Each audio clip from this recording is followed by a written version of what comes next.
Hello guys, money matters now എന്ന YouTube ചാനലിലേക്ക് സ്വാഗതം. ഇന്ന് നമ്മൾ നോക്കാൻ പോകുന്നത് ടിക്കർ ടേപ്പ് എന്നൊരു ആപ്പാണ്. അത് പ്ലേ സ്റ്റോറിൽ അവൈലബിൾ ആണ്, PC-യിൽ അവൈലബിൾ ആണ്. ഈ ടിക്കർ ടേപ്പ് എന്ന് പറഞ്ഞു കഴിഞ്ഞാൽ നമ്മൾ സ്റ്റോക്ക് മാർക്കറ്റിലെ സ്റ്റോക്സ് അനലൈസ് ചെയ്യാനും അത് സ്ക്രീൻ ചെയ്യാനുമാണ് ഉപയോഗിക്കുന്നൊരു ആപ്പ്. ഞാൻ റീസെൻ്റ്ലിയാണ് ഈ ആപ്പ് പരിചയപ്പെട്ടത്. അപ്പോൾ എനിക്ക് ഇഷ്ടപ്പെട്ടു, അതുകൊണ്ട് നിങ്ങൾക്ക് ഷെയർ ചെയ്യാമെന്ന് വെച്ചതാണ്. ഓക്കെ, ഇതിനകത്ത് നമുക്ക് പല രീതിയിൽ സ്ക്രീൻ ചെയ്തിട്ട് നമുക്ക് എടുക്കാൻ പറ്റും. ഇതാണ് ടിക്കർ ടേപ്പിൻ്റെ ഇൻ്റർഫേസ്. ഓക്കെ, ഈ ടിക്കർ ടേപ്പിൻ്റെ അതിനകത്ത് നോക്കുമ്പം stock, ETFs, indices, mutual funds, small case, gold ഒക്കെ ഉണ്ട്. ഇതിൽ നമുക്ക് ആവശ്യമായി tools of the trade, stock screener ഇതെടുത്തു. ഇതിനകത്ത് ഓൾറെഡി കുറച്ച് കാര്യങ്ങളുണ്ട്. അതായത് ലോങ് ടേമിന് ആവശ്യമുള്ളത്, 52 വീക്സിൽ ലോ ആയിട്ടുള്ളത്, മൊമെൻറ്റം മോൺസസ് എന്ന് പറഞ്ഞ് കുറേ സ്റ്റോക്കിന് കൊടുത്തിട്ടുണ്ട്. ഓക്കെ,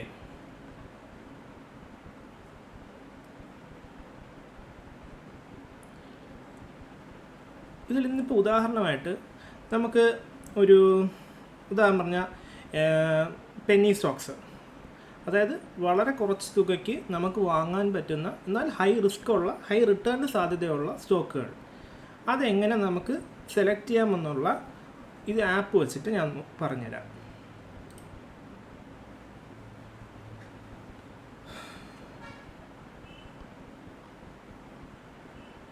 ഇതിൽ ഈ പ്രോ ഫിൽറ്റർ എടുത്താൽ മതി. എന്നിട്ട് പെന്നി സ്റ്റോക്ക് നമുക്കറിയാം എപ്പോഴും ഒരു എമൗണ്ട് കുറവാണ്, 10, 20, 50, 100. അതിൽ ഫണ്ടമെൻ്റലി സ്ട്രോങ് ആയിട്ടുള്ള പെന്നി സ്റ്റോക്ക് തിരഞ്ഞെടുക്കാൻ വേണ്ടിയിട്ട് ഉള്ളതാണ് ഇപ്പോൾ ചെയ്യാൻ പോകുന്നത്. First closing price. ഞാനിപ്പോൾ 50 രൂപയ്ക്ക് താഴെയുള്ള പെന്നി സ്റ്റോക്സാണ് നമ്മുടെ സ്റ്റോക്ക് മാർക്കറ്റിൽ നിന്ന് സെലക്ട് ചെയ്യാൻ പോകുന്നത്. ഓക്കെ, അപ്പോൾ ഇവിടെ ഓൾറെഡി നമ്മൾ കൊടുത്തിട്ടുണ്ട് ക്ലോസ് പ്രൈസ്, അത് കൊടുക്കുക. ആ ക്ലോസ് പ്രൈസ് എന്നിട്ട് ഇവിടെ എടുത്തിട്ട് മാക്സിമം എത്ര വരെ പോകണമെന്ന് ചോദിച്ചിട്ടുണ്ട്, അത് 50 കൊടുക്കുക. അപ്പോൾ 50 രൂപയ്ക്ക് താഴെയുള്ള സ്റ്റോക്കുകളെല്ലാം ലിസ്റ്റ് ചെയ്യും. എന്താ 1823 സ്റ്റോക്കാണ് ലിസ്റ്റ് ചെയ്തേക്കുന്നത്. ഇനി നമുക്ക് മാർക്കറ്റ് ക്യാപ്പ് നോക്കാം. മാർക്കറ്റ് ക്യാപ്പ് മിനിമം 1000 കോടിയെങ്കിലും ഉള്ള ക്യാപിറ്റലുള്ള കമ്പനികൾ ഞാൻ സെലക്ട് ചെയ്യുന്നു വെച്ചോ. അപ്പോൾ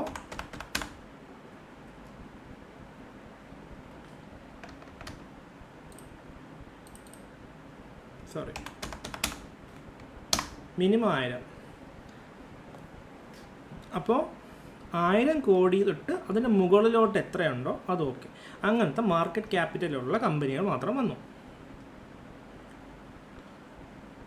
കണ്ടോ? അപ്പോൾ 60 കമ്പനികളായിട്ട് ചുരുങ്ങിയിട്ടുണ്ട്. എത്രത്തോളം കുറച്ച് കൊണ്ടുവരാൻ പറ്റും അതാണ് നമ്മളിപ്പോൾ ചെയ്യുന്നത്. ഇനി 3 മന്ത് ആവറേജ് വോളിയം നമുക്ക് എടുക്കാം. ഇതെൻ്റെ ആഡ് ഫിൽറ്റർ കൊടുക്കണം. എന്നിട്ട്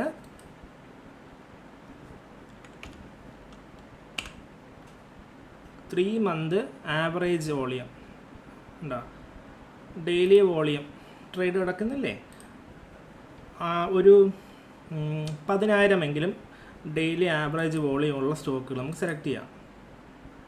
അതായത് ഒരു ദിവസം 10,000-ഓളം ട്രേഡ് കിടക്കുന്നത്.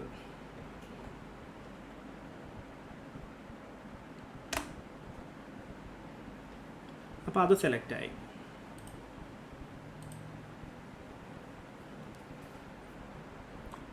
പിന്നെ പ്രൊമോട്ടർ ഹോൾഡിങ് 50% പ്രൊമോട്ടർ ഹോൾഡിംഗ് ഉള്ള കമ്പനികൾ നോക്കണം. അതായത് നമ്മളെ കമ്പനി തന്നെ, അതായത് ഈ സ്റ്റോക്ക് ഉള്ള കമ്പനിയല്ലേ, ഈ കമ്പനിക്കകത്ത് ഉള്ള പ്രൊമോട്ടേഴ്സ് അതിൻ്റെ ഷെയർ എത്രത്തോളം ഹോൾഡ് ചെയ്യുന്നുണ്ട് എന്നുള്ളത് നോക്കുക. ഞാൻ മിനിമം ഒരു 50% അവർ ഹോൾഡ് ചെയ്യുന്നതായിരിക്കും നോക്കുക.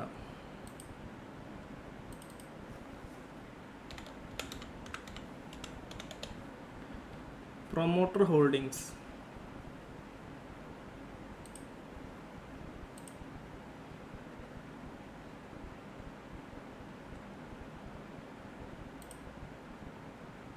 ഇതുമുണ്ട് കേട്ടോ.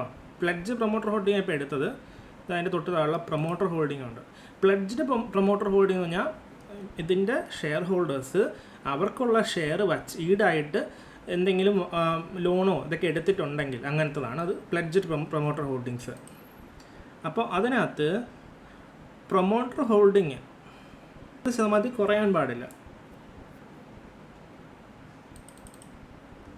അപ്പോൾ ഇവിടെ 50 കൊടുക്കണം. ഇനി പ്ലെഡ്ജ്ഡ് പ്രൊമോട്ടർ ഹോൾഡിങ് മാക്സിമം ഒരു 5% കൂടാൻ പാടില്ല എന്നാണ് ഞാൻ നോക്കുന്നത്. അതായത് പ്രൊമോട്ടേഴ്സ് അവരുടെ ഷെയർ വെച്ചിട്ട്, അതായത് അവരുടെ മൊത്തം ഷെയറിൻ്റെ 5% കൂടുതൽ പ്ലെഡ്ജ് ചെയ്തിരിക്കാൻ പാടില്ല. നമ്മൾ പെന്നി സ്റ്റോക്ക് എടുക്കുമ്പോഴത്തേക്ക് മാക്സിമം എങ്ങനെ അത് ചുരുക്കി കൊണ്ടുപോകാം, എങ്ങനെ ഒരെണ്ണം റിജക്റ്റ് ചെയ്യാൻ പറ്റുമെന്ന് നോക്കി വേണം ചെയ്യാനായിട്ട്.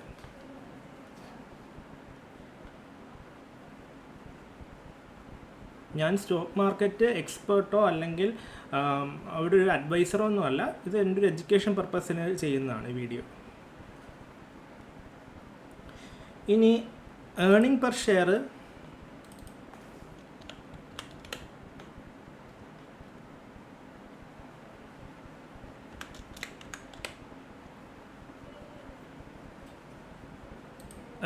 ഷെയർ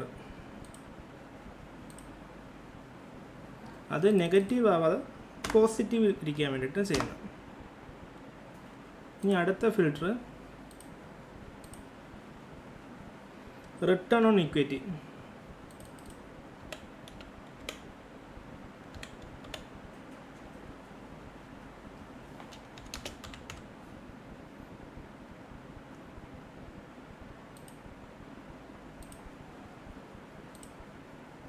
അതും പോസിറ്റീവ് ആയിരിക്കാണ് നോക്കുക.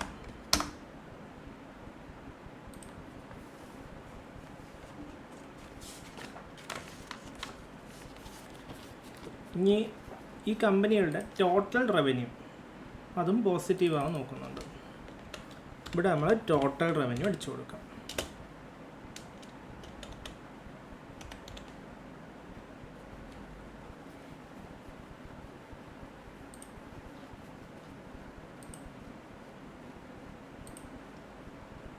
അത് പോസിറ്റീവായിരിക്കാം. പിന്നെ ഉള്ളത് നെറ്റ് പ്രോഫിറ്റ് മാർജിൻ.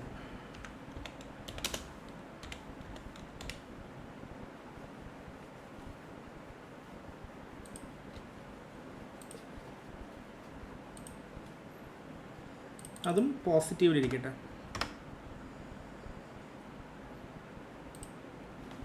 ഇത്രയാണ് ഒരു ബേസിക്കലി നമ്മൾ നോക്കുക. പിന്നെ നമ്മളിതിനകത്ത് ഫോറിൻ ഇൻവെസ്റ്റ്മെൻറ്റ് എത്ര വന്നിട്ടുണ്ട്, അങ്ങനെയുള്ള കാര്യങ്ങളൊക്കെ നമ്മൾ നോക്കും. ഫോറിൻ ഇൻവെസ്റ്റ്മെൻറ്റ് കുറഞ്ഞിട്ടുണ്ടോ, പുതിയ ന്യൂസിലെ കാര്യങ്ങൾ അതൊക്കെ നമ്മൾ നോക്കാറുണ്ടല്ലോ. ഇങ്ങനെയാണ് ഞാൻ ഏകദേശം ഒരു സ്റ്റോക്കിൻ്റെ നോക്കുക ബേസിക്സ് ആയിട്ട്. വീഡിയോ ഇഷ്ടപ്പെട്ടാൽ സബ്സ്ക്രൈബ് ചെയ്യുക. Thank you.